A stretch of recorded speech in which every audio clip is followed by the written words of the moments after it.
It's been a while, hasn't it? Like almost a year, I think. Coming up on a year to be exact. I want to start by saying, not dead. I mean, clearly. But riding the highs and lows of life, should we say. 2021 was a year that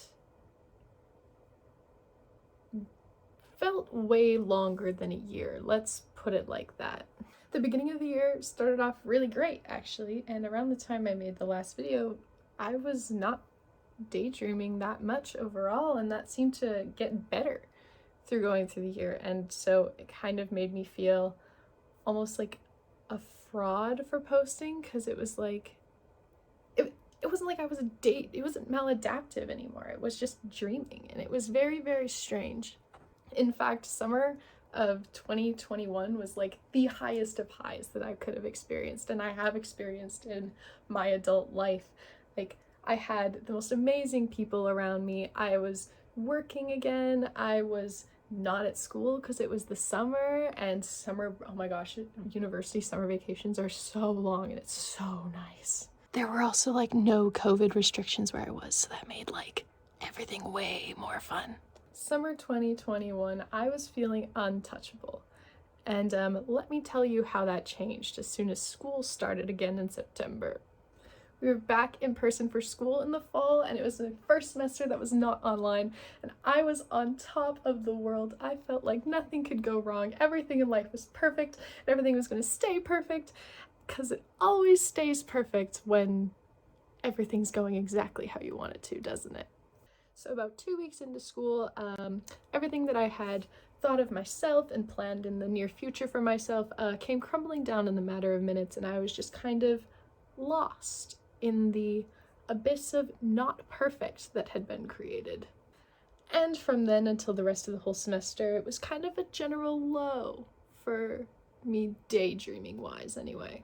All the progress I thought I'd made and I'd worked hard to achieve to fix this maladaptive problem that had been ruling my life for years and for as long as I can remember just kind of disappeared.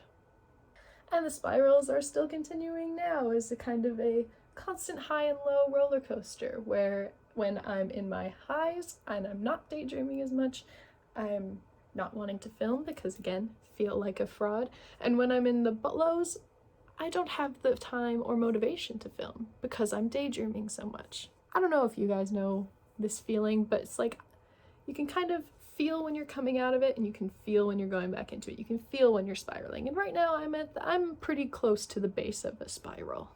So I'm forcing myself to film because this is kind of a daydream, and I need to stop daydreaming about my one paracosm that I've been daydreaming about for the past week, because it's starting to get... It's the stomach ache, the heartache, the feeling of wanting to be somewhere that you physically cannot be, that soul-wrenching feeling. That's what that whole gesture was supposed to be. There is one thing, however, that this whole kind of experience has taught me, specifically relating to this channel, is that when I started the channel, I had a lifetime's worth of topics to just talk about and want to vent about and want to express, because it's something that I didn't think other people experienced, and I wanted people who could relate to me to feel related to, because it's so much easier to deal with this together than it is by yourself. Even if you never quite feel lonely, because there's always a para that can be next to you, and you're never really truly alone since they're always there. It's just, there's something else about, it's just still that real life connection to just someone else who understands makes it so much better than a para. And when I started the channel, I had all of these ideas written down. I had them sectioned off into what's enough for the full video and what's enough for just kind of putting in like a mini mad moment, and I had everything organized until I ran out of stuff on that list. Yeah, I have another mini mad moments planned that encompasses a bunch, and I have a couple more topics to talk about that are big, but nothing's come up in the past year that made me want, like, nothing came up to talk about for me, because everything was so good for over half the year. So I wanted to talk about kind of what's going to happen to this YouTube channel.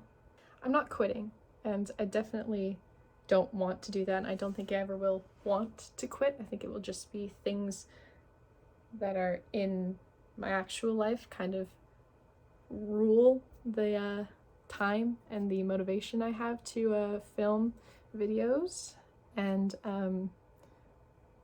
but that doesn't mean I don't want to make videos. Like, if I don't have something to talk about, I can't make a video, right? Like, the egotistical maniac part of me thinks that if I just start doing something else, then things would still be as successful, but that's not true, because that's not why people are watching, right? I want to do something more than just sitting and talking to a camera, but I want it to also be maladaptive daydream related, and I'm trying to kind of get some of those ideas together, but it's just not quite fitting the way I want it to. I want to have more fun with maladaptive daydream, because every time I've sat down to make a video, it's been lighthearted, but it hasn't been fun. It's still talking about, it's still kind of the looming presence of, oh, like, it's still maladaptive daydreaming. You're still not getting away. It brings up like a whole nother sense of feelings that like I'm actually gonna talk about soon. Hopefully soon. But I want to bring in things that I feel like all maladaptive daydreamers do. Things like writing, art, gaming, watching YouTube, streaming, things that everyone does, that we all do. I want to bring in stuff like that to something that can be like something that brings everyone together. Like I said, I have a couple of very, very rough ideas that don't actually connect yet, but they're getting there. But please, if you have any ideas, just let me know.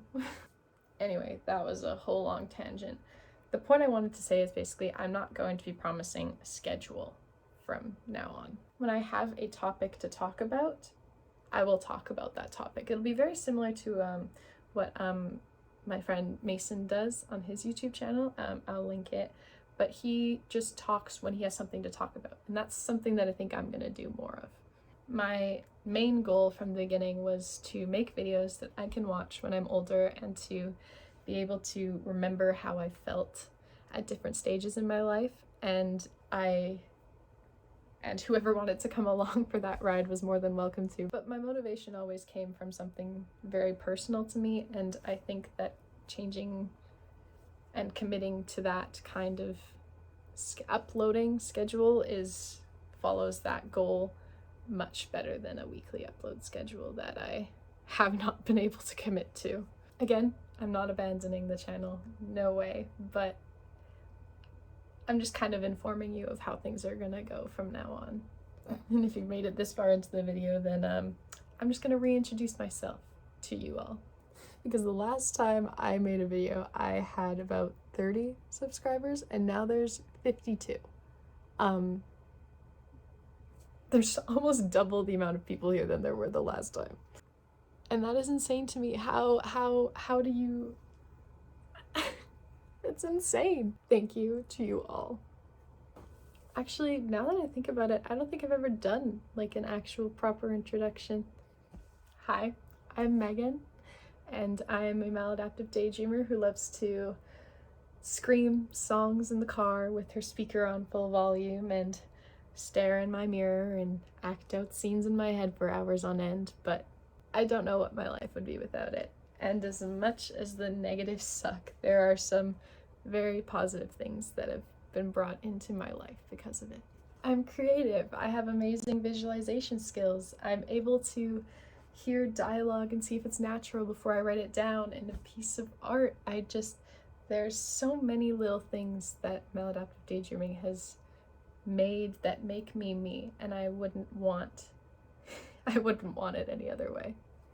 So welcome to my never-ending journey with maladaptive daydreaming and the good and the bad that comes with it, and welcome to the community of people who hopefully feel the same way as you, because we're not alone.